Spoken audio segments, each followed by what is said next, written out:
ইতিমধ্যে বদলি করতে হবে, ইতিমধ্যে বদলি করতে হবে।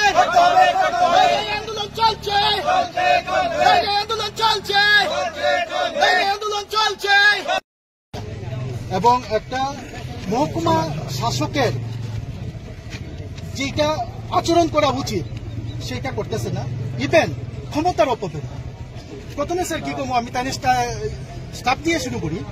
তহসিলদার একজন, এটা যে এসডিএম কমপ্লেক্সটা আছে, আমি শুধু আপনার কাছ থেকে জানতে চাই স্যার, এটা কি এসডিএম মহোদয়ের পৈতৃক সম্পত্তি, সরকারি সম্পত্তি? তাইনের একটা তহসিলদার, তাইনে কার? সরকারের। তাইনের কমপ্লেক্সের ভিতরে বাইকটা নষ্ট হওয়ার কারণে রেখা তাইনে গেছে। তাইনে যখন